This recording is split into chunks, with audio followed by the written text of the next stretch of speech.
join us to talk about the Hall of Fame. Year-to-year comparison thing is what you look at, and all you're going to get with year-to-year comparison is a bunch of people arguing and yelling, trying to make a point when the point is completely invalid in the case of every single show, because we don't have, they're different platforms. All right, let's bring on John and Ethan to join us to talk about the Hall of Fame here. John, how are you? Hi, great. Can you hear me? Is my mic good? Your mic is perfect. Yeah. Awesome. Nice to talk to everybody. How you doing? Yeah, Ethan. I just wanted to tell everyone about John and Ethan. These guys, of people I know, they study this frickin' Hall of Fame. Ethan was phenomenal last year, when we did the show, and I wanted him back. And, John and I, we talk about the Hall of Fame all the time anyway, but, study it, look at the different people, and, and it's a very interesting year. We'll talk about the historical category, because in the historical category, the key people that had been on the borderline and, some people have argued for, including me, they're pretty much in. And then in the modern category, you did get Roman Reigns and Young Bucks going in, so it kind of frees things up. And to me, the modern category, most of the people on the ballot, you got a pretty damn good argument for, but you can't vote everyone in. So it becomes a thing of like, who's number one, who's number two, who's number three, who's number four. Even though maybe number 8, in the modern is better than number 1 in the historical. And then do we water down the historical by putting people in just because we're going to vote for somebody or not? So it's a lot of interesting questions. And Japan, to me, it's all, with the exception of Io Sky, pretty much people who've been in on the ballot, never gotten in. And historical is the same way. It's people who've been in on the ballot, never gotten in, and in most cases never gotten all that close, but they're still there on the ballot. So do some of them sneak in? So it's I find the year interesting. I think at the end results are going to be very interesting too this year. So where do you want to start? Well, we start with the historical, I guess, right? It's the first one on the list. Go Ethan, because I know I talk to John all the time about this. But Ethan, what's your thoughts on who you would pick, who you would favor, the category itself? My overall thought is very similar to yours in terms of the category is the weakest on the ballot. But it should be, right? We've been voting, I think the voting process since 1997. That's coming up to 30 years of voting. Theoretically, if as a voting group we've done our jobs, this section should always be inherently quite weak. So from that perspective, and I'm looking at it, top end, and who I'm voting for, I always vote for June Byers, Bob Ellis, and then it can be a little debatable. I actually want to tackle Bob Ellis first, because obviously he passed away in 2018. But we just found out. Yeah, we just reported this year. When I was reading your obituary on him, and keep in mind, I already knew about, his drawing record, and it still really hit me hard. Like, wow, this guy drew really well, because I'm reading through this and I'm going, sell out, thousands turned away, sell out, thousands turned away, sell out. It's just going on and on and on and on. It's just not ending. And he's the guy that in this section, and I said this, I know, last year, but if you're looking at just purely drawing power, he's number one. He's number one easily in the section, Yeah, he's number one. And I look at it from a historical significance perspective, and I think, okay, he does have legendary sort of hypothetical feud of the year candidates in terms of his feud with Dick the Bruiser, his feud with Buddy Rogers in '62, I think would be in there as well. And he did play a role in helping Roy Shire in San Francisco in his first year when Roy was basically taking over. He did play a role in wrestling at the Chase in St. Louis and getting that established, being one of the big stars there. So, and obviously, in terms of NWA title lineage and everything else, the feud of Buddy Rogers, you would have to talk about it if you're talking about the world title, because Buddy always said that was his best opponent. So when I'm putting all this together, I'm thinking to myself, there is historical significance with him. There is something there. But the problem with him, and the reason I think he's on the year, I don't know how many years he's been on the ballot, but it's been a while. A long time, and never been close either. How many, John? 12 years. 12 years. And never there we go. close. And I think that's twofold. Number one is, in terms of recent voting, it's just the era. You know, he's from basically 59 to 65, very minimal footage. I don't know how many voters Dave still has who are nostalgic for the 60s. Yeah. So, you know, that's part of it. And the other part, and the reality is that he was never what you would call a good wrestler. And he's himself, he's admitted this, right? He was a babyface brawler. He would get beat up, get very bloody. People will go crazy for him, and they'll be very sympathetic towards him, and you know he rallies from there, and there you go. And when he was young, and a real big star with women. Yeah, I mean that's a part of it. Yeah, and so when he was younger and good looking, that worked and was really successful, and that's why I've always argued in his youth, I don't think he was a bad worker. I think he would have been just fine. In the 70s, which is what a lot of people will remember him for. That's where I saw him. Yeah. Yeah. You know, he's balding. He's scarred up. Again, notorious bleeder was Bob Ellis. So, I mean, you know, the looks have faded. He still drew. You know, 1973 Indianapolis, very strong. I don't know why you would go to Puerto Rico if you're scarred. Anyway, he went over there. He drew very well there as well. So he could still draw from an ability perspective when you're watching him. If you didn't grow up on him in the 60s, you watch him and go, I don't understand.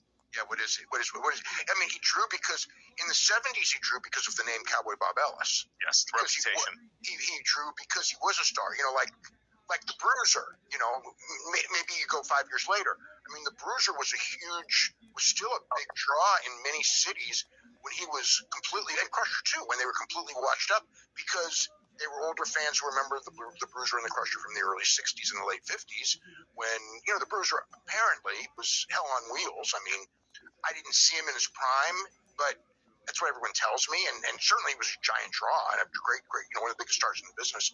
But, I mean, it's interesting because I had talked to, or actually texted back and forth with Mike Tenay after Ellis, we found out Ellis had died. And he's one of the few people who saw him in that era and remembers it, and it's a great memory. And he was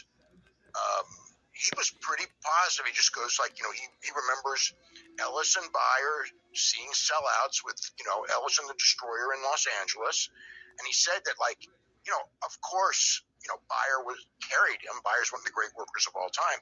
But he said that, like, it was not like this guy was not, you know what I mean? Like when you watch a guy get carried and you're going like the other guy's just doing it, right? He goes, it wasn't like that. It was like he played his part and Destroyer considered, you know, a lot of those guys like to work with him because he's a heat, you know, and there's something to be said for that. I mean, the weakness is the longevity. You know, he had that big run for a couple of years and he did draw some afterwards, but after that, you know, it was Nebraska territory and Kansas City territory and places that weren't big time like New York, Los Angeles, San Francisco. So that's the kind of the quandary is that, you know, and actually I think that to a degree is actually the story of the key candidates in this historical era. Okay, so to me that's Bob Ellis, JYD, and the Von Erichs. And JYD and the Von Erichs, you know, I saw them a zillion times, okay? I'm completely familiar with their heyday. No one needs to tell me about it. I was there to see it, okay? And in all three cases, if that heyday that we're talking about lasted 8 years, to me, they're in. But it didn't. You know, it was like meteoric rise. Ellis actually had a longer run than the other ones, really on top. Yeah. You know, I mean, realistically, far more. And but the point is that like, if it was just like if 1980 to 85 lasted forever, or even lasted 10 years or 8 years, certainly Kerry Von Erich's in, certainly JYD's in, but it didn't. And to me, like, if you're going to go on a couple of years where you draw really, really big, you better be, to me, Satoru Sayama. You know what I mean? Where those years are so phenomenal in changing the business that there's no valid argument that you're not in, or you know, or even Dynamite to an extent, because they just changed how everybody wrestled, and you know, I can't give that to them. So I mean, but as time goes on, people start remembering, in those 5 years, and it's like, I lived through those 5 years. In those 5 years, they were Hall of Famers. For a 20-year career, were they Hall of Famers? And that's the big quandary. And Ellis, to a lesser extent than the other two, that's kind of like the key debate point. I think the key differential to me, and this is all, context is everything, right? So with Ellis, you're right that his peak run is basically 59 to 62, right? In terms of the big numbers repeatedly every year. I mean, I have it here, like 59, 10,000, he does it at least 5 times. 60, he does it 4 times. 61, he does it 4 times. So 62 does it 6 times. I mean, he's just a monster during this period. But the context there is he's doing those numbers in San Francisco, Los Angeles, New York, St. Louis, across the Midwest, whether it's, Detroit, Indianapolis. He's got a 10,000 plus in Omaha, Nebraska, for goodness sake, which should not be happening. He was a guy that I can see from that era and say, you can put him anywhere you want, he will draw. It doesn't matter. Agreed. He went beyond his area. Yeah. And the only other guys you can say that about in that era are in. They're all in. So that's where I think, I can't remember who said that. It might have been Steve Yohe who said this. I don't remember. But another voter said that if you really look at his drawing power, the only person who's comparable to them, they're all in. There isn't a non-Hall of Famer. Because with JYD, he was a huge star in Louisiana, right? Predominantly, that's what we're dealing with. And Oklahoma. Okay. And eventually, and Houston. He was in Houston, Texas too. He should have been a national star, in my opinion. He really would have been positioned to be the number 2 babyface star, but because of his own issues, obviously, as you said, Dave, you were there, right? So you're right that it should have been bigger.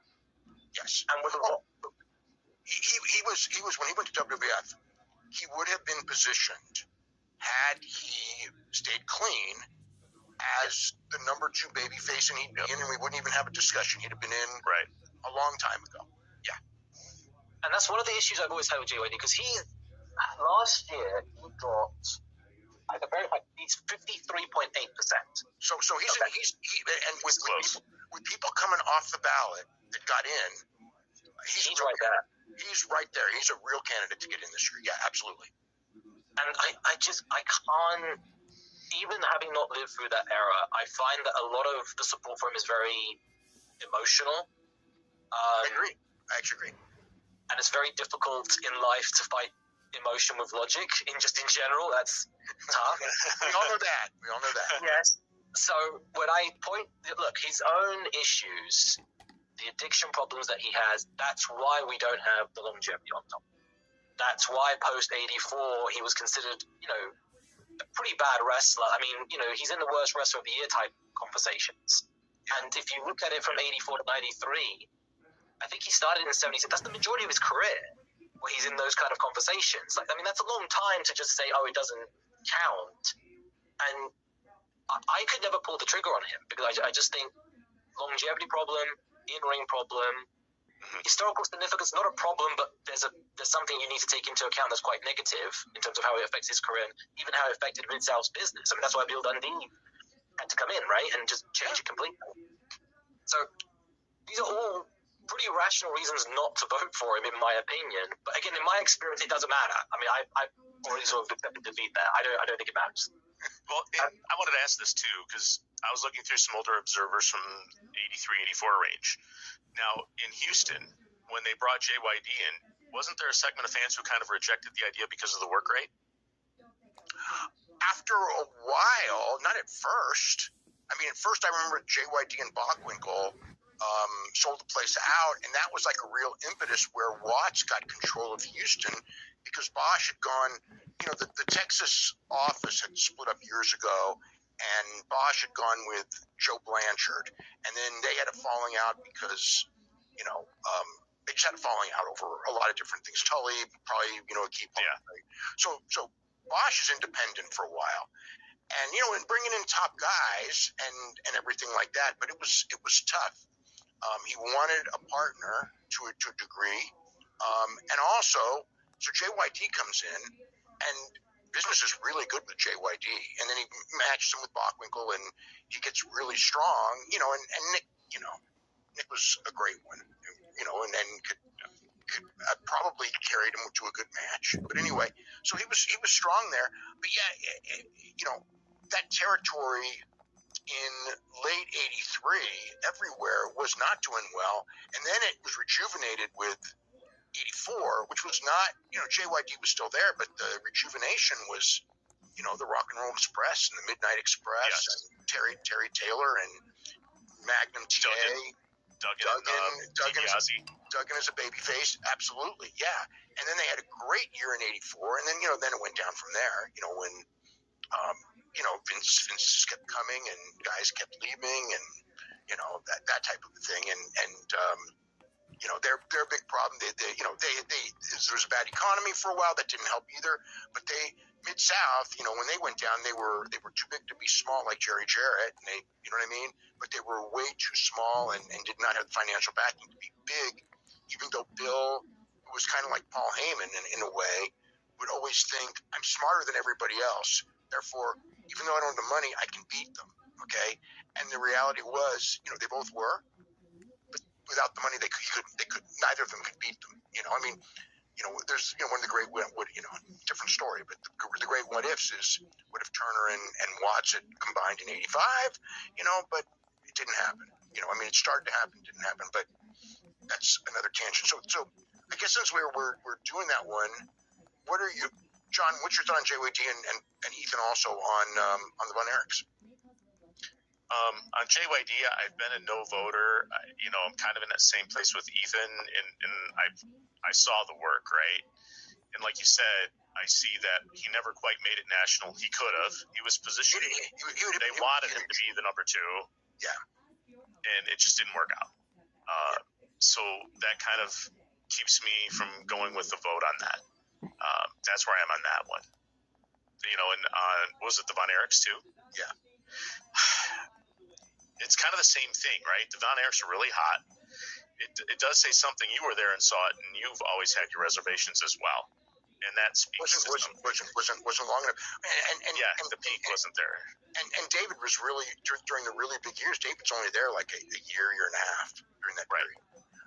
And then Kevin, I think that Kevin's love for wrestling when Dave died, it took a hit. Kerry remained a big star, but again by '86, Kerry wasn't a big star, and after the foot injury, wasn't a great wrestler. Before he was a great athlete before, so it's tough. The thing with the Von Erichs is this weird historical significance in the sense of because of their story. It's like the emotion that Ethan talked about. It's like the emotion is like you watch tapes of the 1.5, 2 good years, and you look at it now, because those tapes are all out there, and you go, oh my God, like I've never seen guys, the Greek gods and the walking down the aisle and the girls screaming. It's like you look at that with today's eyes, and you go, oh my God, like what is this? Because it really was so big. It really was for that short period of time. And then, because of their story, you had the movie, you know what I mean? You had the movie and many documentaries and books, and not any major books, but many great videos. The story of the Von Erichs has been told and told and told. I've written the story. I've written more about them than like almost anyone. So you look at it and you go like, there's like that historical significance in the sense that everyone knows. But yeah, I lived through it. I consider myself friends with the family, and the matches were great in that window. Some matches were unbelievable. It just didn't go as long as you'd hope. Yeah, it was, believe me, I remember those reunion arena shows from 40 plus years ago now, and they were awesome. They were awesome. The crowds were like crowds that I've rarely seen anywhere, and there is something to that. If I'm just looking for my childhood nostalgia memories, I promise you they're in. But then when I look at it and try to go rational, it's just like it's just not long enough for me. It's interesting because they're both the Von Erichs and JYD. There's a massive emotional component to both of them. Yes. With the Von Erichs, I think it's more sympathy because we know how that story ends, and that's one of the big tragedies I think in this history. JYD's ending was the same. Yeah, and that's I always bring that up to people. That JYD at the end of his years, I can't remember who said, there was an independent promoter he was working for who always said that when people wants to be like JYD and fans want to be like him, he was adamant that no, you actually should not be following my footsteps. That is not what you want to. Like, he knew he was well aware of his mistakes. And Yeah. I find in my experience, and again, maybe this is just my personal experience, with the Von Erichs, people are willing to acknowledge the positives and the negatives when it comes to their historical case. Like, they know what the negatives are, they know how it ends, and they're like, okay, we understand it's a mixed bag. With JYD, I find that I don't think that's the case. I think with JYD, there are people who don't want to hear the negatives. They watch the old Mid-South stuff, and he's such a big star, and he's charismatic, and post-84... It was great. Yeah, absolutely. And then post-85, I don't want to see it. I just don't want to see it. So, I find with JYD there's more, like I said, the emotion is behind that case is very overwhelming, I think. Oh, yeah. It's tangible, yeah. Another aspect, too, is that if